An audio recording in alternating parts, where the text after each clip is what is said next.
Hi guys, it's Quisha from O Sugar, and today I'll be making a Michael Kors cake based on an image that a client gave me that she found online. So let's get started. Okay, as you can see, I've already rolled out my fondant. I'm getting ready to use an image of the Michael Kors symbol that I cut out using my Cricut so that I can make my topper. One of my favorite things to use my Cricut for is to make stencils. I found the Michael Kors symbol online and just used the Cricut design space to size it and cut it out. Now I'm using an X-Acto knife so that I can remove the excess fondant to create the Michael Kors symbol that I'll be using for my cake.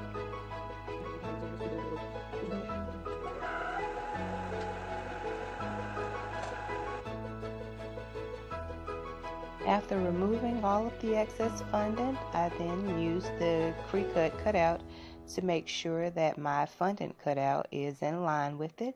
And then I use a small brush and some water to dampen the surface so that I can make the surface of it sticky to get ready to apply the gold luster dust that I'll be using on my cutout.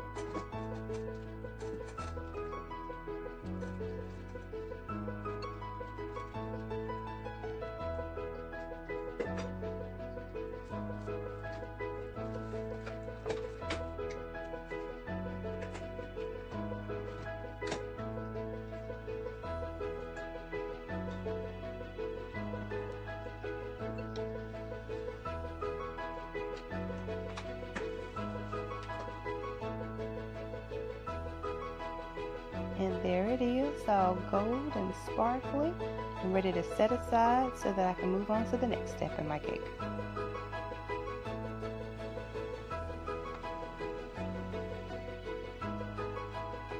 Next, I'll be making some flowers to go along the side of my cake using a silicone mold and some fondant.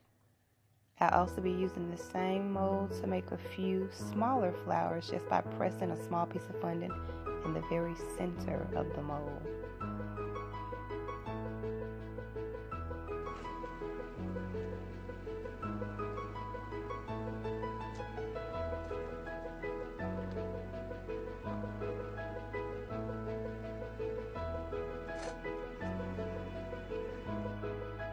And here they are ready to set aside so that we can move on to the next step.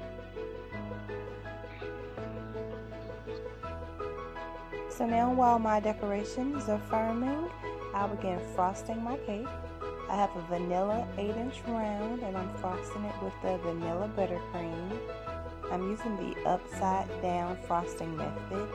And for those of you who don't know what the upside down method is, you should check out a couple of videos here on YouTube. There are actually quite a few that show you how to use the upside down method. I find that it's actually a whole lot easier and less time consuming, and it gives you that crisp edge on your cake.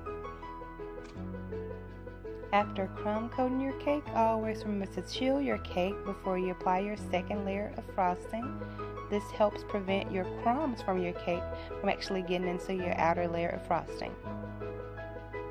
And after frosting this cake again, it will actually be chilled before I apply my layer of fondant.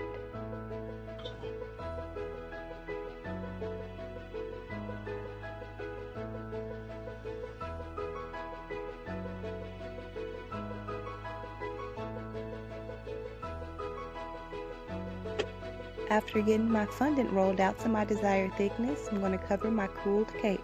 I find that covering a cool cake in fondant helps reduce tears. It also helps the cake stay firm and keep its shape while you're applying pressure and the weight of the fondant.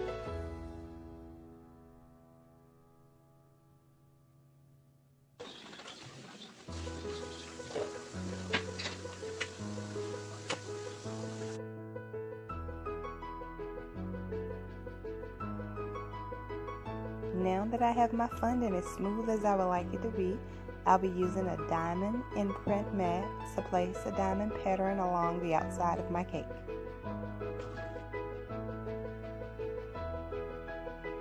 This diamond mat helps give me lines that I can see, and then I'll use my wheel tool to actually go back over and define those lines a little bit more so that they are more noticeable.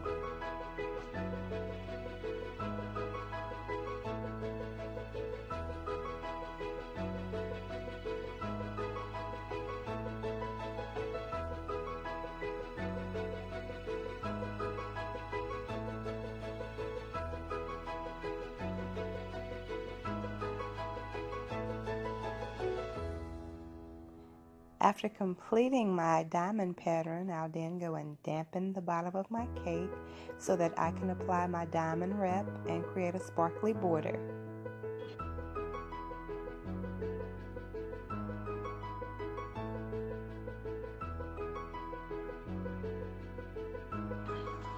Once my border is in place, I'll start applying my little pink and white flowers that I made earlier using the silicone mold.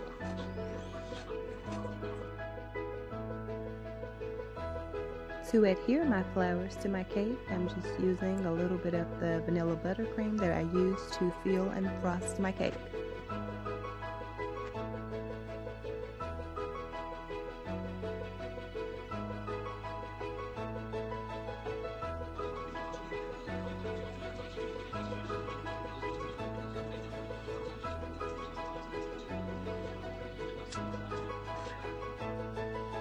Next, I'll be applying to the top of my cake the golden Michael Kors symbol that I made earlier.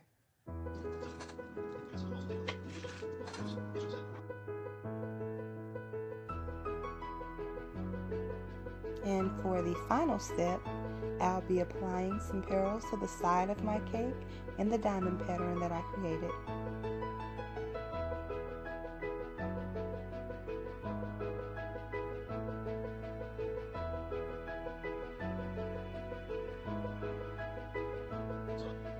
And there you have it.